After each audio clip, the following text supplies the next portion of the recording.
Cricket की दुनिया में बयानबाजी कोई नई बात नहीं है। खिलाड़ी मैदान पर जितने चर्चित होते हैं, कई बार उनके शब्द भी उतनी ही सुर्खियां बटोरते हैं। लेकिन जब एक क्रिकेटर राजनीति में आ जाता है तो उसके हर शब्द का मतलब बदल जाता है। कुछ ऐसा ही हुआ भारत के पूर्व दिग्गज स्पिनर हरभजन सिंह के साथ आईपीएल में कमेंट्री के दौरान। चौके छक्कों की बारिश में हरभजन शायद इतना ज्यादा खो गए कि उन्हें अंदाजा भी नहीं लगा कि वो क्या बोल गए। राजस्थान रॉयल्स और सनराइजर्स हैदराबाद के बीच हो रहे मुकाबले में हरभजन ने इंग्लैंड के जोफ्रा आर्चर को लेकर कहा, लंदन में काली टैक्सी का मीटर बहुत तेजी से भागता है, इसी तरह जोफ्रा का मीटर भी बहुत तेजी से भाग रहा है। वो बहुत ज्यादा रन दे रहे हैं। सुनने में यह बयान एक बहुत नॉर्मल कंपैरिजन की तरह लग सकता है, लेकिन कुछ लोगों को इसमें नस्ल भेदी या रेसिस्ट टोन नजर आ सकता है। काली टैक्सी से तुलना करना और इसे जोफ्रा आर्चर के प्रदर्शन से जोड़ना कई लोगों को आपत्तिजनक लग सकता है। हरभजन सिंह का यह विवादित बयान 17वें ओवर की तीसरी गेंद पर आया था, जब हेनरिक क्लासेन ने उन्हें चौका लगाया था। तभी अचानक हरभजन सिंह ये बात बोल पड़े। दरअसल इस मैच में जोफ्रा आर्चर ने 4 ओवर में 76 रन खर्चे थे। खैर, इस मामले में कुछ लोगों का कहना है कि यह सिर्फ एक क्रिकेटिंग कमेंट था जिसमें जोफ्रा आर्चर के इकोनॉमी रेट पर तंज कसा गया था, लेकिन कुछ लोग इसे अनजाने में नस्लभेदी मान रहे हैं। ऐसे में सवाल यह है कि इसका परिणाम क्या हो सकता है। क्या बीसीसीआई या अंतरराष्ट्रीय क्रिकेट बोर्ड कोई कार्रवाई कर सकते हैं? हरभजन को बयान पर सफाई देनी पड़ सकती है। उनके राजनीतिक विरोधी इसे उनके खिलाफ इस्तेमाल कर सकते हैं। हालांकि इन चीजों से बचने के लिए हरभजन के पास एक रास्ता जरूर है कि वो पहले ही माफी मांगकर या सफाई देकर विवाद बढ़ने से रोक सकते हैं। वैसे पहली बार नहीं है जब क्रिकेट में नस्लवाद को लेकर विवाद हुआ हो। पहले भी ऐसी स्थिति पैदा हो चुकी है। Monkey gate scandal, Harbhajan Singh और ऑस्ट्रेलिया के एंड्रयू साइमंड्स के बीच हुए विवाद ने दुनिया भर में सुर्खियां बटोरी थी।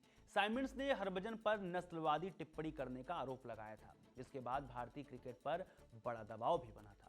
साल 2019 इंग्लिश क्रिकेटर ओली रॉबिन्सन को उनके पुराने नस्लभेदी ट्वीट्स के कारण सस्पेंड कर दिया गया था। 2021 अजीम रफीक कांड, इंग्लैंड के पूर्व क्रिकेटर ने खुलासा किया कि वे अपने करियर के दौरान इंग्लिश ड्रेसिंग रूम में नस्लवाद का शिकार हुए थे। सिर्फ बयान ही नहीं, हरभजन सिंह इससे पहले आईपीएल में अपने कुछ कारनामों के कारण भी विवादों में आ चुके हैं। जैसे वो थप्पड़ कांड कौन भूल सकता है, जब उन्होंने बीच मैदान में श्रीसंत को थप्पड़ जड़ दिया था। फिर जिस तरह से श्रीसंत रोए थे, वो तस्वीर आज भी लोगों के जहन में जिंदा है। जैसा कि सभी को मालूम है कि क्रिकेट से संन्यास लेने के बाद हरभजन सिंह ने राजनीति में एंट्री ली और अब वो राज्यसभा सांसद हैं। जब कोई क्रिकेटर या सेलिब्रिटी राजनीति में जाता है तो उसके हर बयान का राजनीतिक प्रभाव भी पड़ता है। फिर जब बात हरभजन की हो तो वो हाल ही में विवादों का शिकार हो चुके हैं, जब उन्होंने बुलडोजर एक्शन पर सवाल खड़े कर दिए थे। हरभजन ने कहा था, कोई नशा बेचता है तो उसका घर गिरा दिया है। मैं इस बात के हक में नहीं हूं। किसी के सिर पर छत है तो मुझे लगता है कि घर गिरा देना कोई अच्छा विकल्प नहीं है। ऐसे कोई दूसरा रास्ता तलाशना चाहिए। कोशिश ये होनी चाहिए कि अगर किसी ने घर बनवा ही लिया है तो उन्हें उक्त घर देना चाहिए। किसी घर को तोड़ देना अच्छा विकल्प नहीं है। किसी व्यक्ति ने पता नहीं कैसे घर बनाया होगा। हरभजन के इस बयान पर सोमनाथ भारती ने पलटवार करते हुए कहा कि क्या आप ड्रग माफियाओं का समर्थन कर रहे हैं?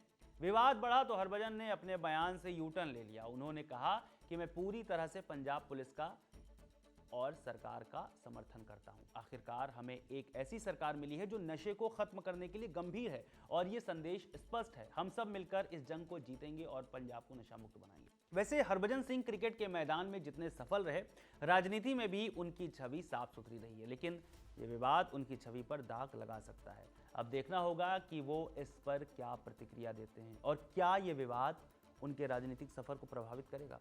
आपको क्या लगता है, क्या हरभजन सिंह का बयान वास्तव में विवादास्पद है या यह सिर्फ एक साधारण क्रिकेटिंग कमेंट था? कमेंट करके अपनी राय हमें जरूर दीजिएगा। मेरा नाम है रविशंकर, आप देख रहे हैं खबर गांव। बहुत शुक्रिया।